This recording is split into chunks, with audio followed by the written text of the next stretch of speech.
8h10, c'est l'heure de l'interview d'actualité. Thomas, vous recevez ce matin le professeur Alain Fischer. C'est le président du Conseil d'orientation de la stratégie vaccinale. Et il est aussi professeur d'immunologie pédiatrique. Bonjour et bienvenue à vous, professeur Fischer. Alors leur voilà, le Covid, on pensait avoir fait le plus dur. Et puis on regarde les chiffres de contamination. Jour après jour, on est sur 45 000 cas par jour en moyenne depuis une semaine. Ça augmente de 50% par rapport à la semaine précédente. Est-ce qu'on est, oui ou non, entré dans une nouvelle vague de Covid ? Oui, la question est quelle est l'intensité de la vague ? Donc là, c'est la 7e, ça y est. On peut dire cela. Enfin, Il y a en tous les cas exactement ce que vous venez d'écrire, c'est-à-dire qu'il y a plus de cas chaque jour, un peu plus.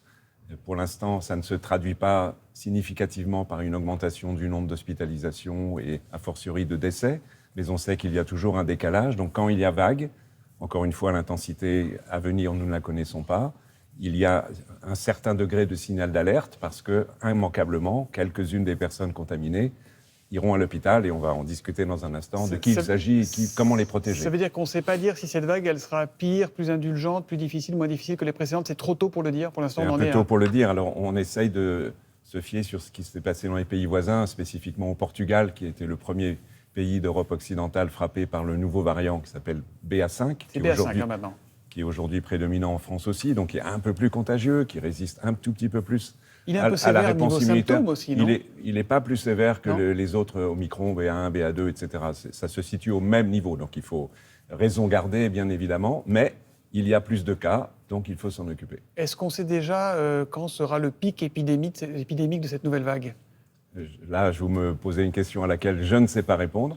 Il faut suivre la cinétique de croissance. Pour l'instant, dans une phase de croissance, ça peut être quelques semaines. Encore une fois, d'après les données du Portugal, où ils ont une vague probablement plus importante, ils sont maintenant entrés dans la phase de décroissance au bout de quelques semaines. Quand on a eu le Covid ces dernières semaines, ces derniers mois, est-ce qu'on peut le réattraper plus facilement avec ce nouveau variant ? On est protégé combien de temps à peu près ? Alors, l'infection protège, comme la vaccination. Oui. Elle protège globalement. Il faut distinguer, c'est toujours la même discussion, la protection contre l'infection, le fait d'avoir le virus dans son corps, et la protection contre la forme grave, qui est évidemment le sujet essentiel. La protection contre les formes graves après une infection, sauf chez des personnes immunodéprimées, j'espère qu'on pourra y revenir, bien sûr, est durable pendant plusieurs mois contre les formes graves. Contre une infection bénigne ou même asymptomatique, c'est-à-dire sans qu'on sache qu'on soit infecté, c'est un peu plus court. Alors, sachant tout cela, est-ce qu'il va falloir que nous en passions tous par une 4e dose, ou pour dire les choses plus scientifiquement, un 2e rappel ? Est-ce qu'il va falloir un rappel supplémentaire ? La réponse est non. L'objectif, est non. Je vais m'expliquer. L'objectif est d'assurer au maximum la protection des personnes fragiles, celles qui sont susceptibles d'aller à l'hôpital, d'avoir une forme grave, voire d'en décéder.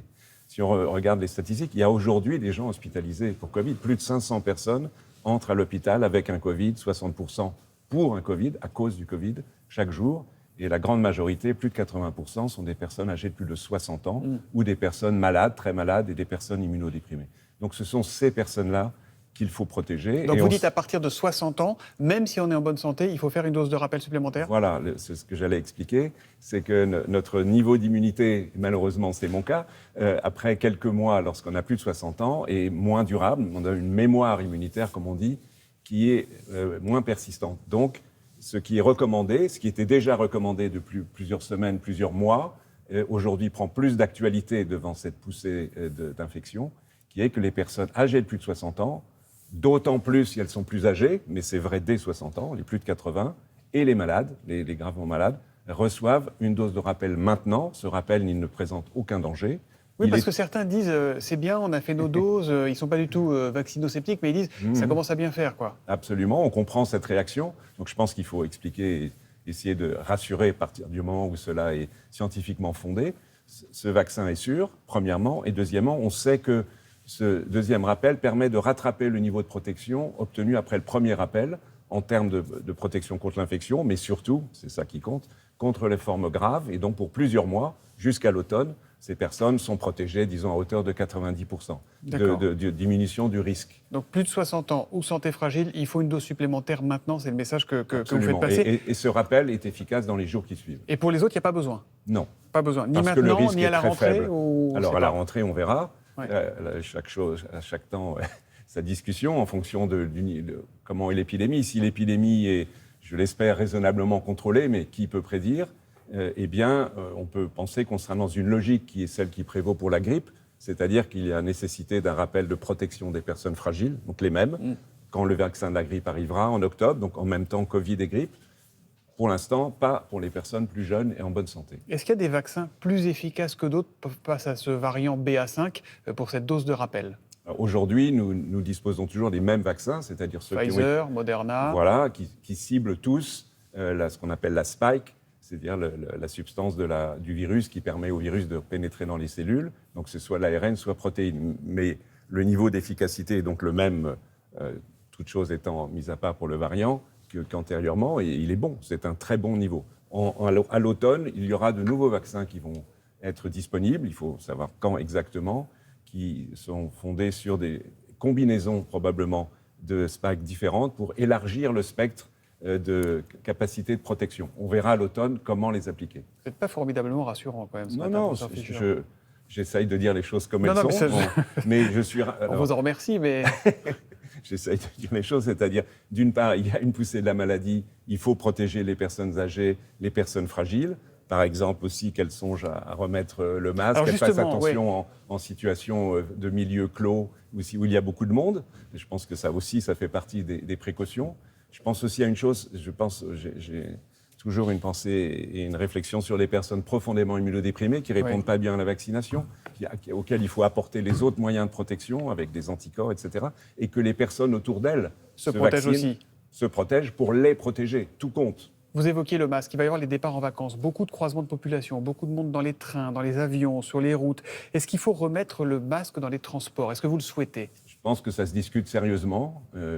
À titre personnel, je ne sais pas strictement mon champ d'action, je pense que dans les transports collectifs, c'est probablement raisonnable. Il faudrait le réimposer? Certainement pour les personnes fragiles, et je dirais probablement pour l'ensemble de la population, parce que c'est une mesure de protection collective et qu'en faisant le petit effort de porter le masque, on contribue à protéger les personnes fragiles. Donc pour vous, d'un point de vue scientifique, je ne vous demande pas de faire de la politique, mais il faudrait le réimposer dans les transports, ça serait une bonne mesure? Je pense. D'accord. Et il continue à vous surprendre, ce Covid, ou pas, honnêtement? Alors oui et non, parce qu'on sait que ce type de virus, et ces virus respiratoires de la famille des coronavirus, mutent considérablement. Alors donc ça, c'est un non. Le oui, c'est que néanmoins, on observe ces variants de l'Omicron. Bon, on l'appelle encore Omicron, mais il a quand même pas mal dérivé vers ce BA5. Et donc les vagues successives se suivent et donc forcent à cet effort persistant d'adaptation, de messages qui sont amenés à varier en fonction du temps.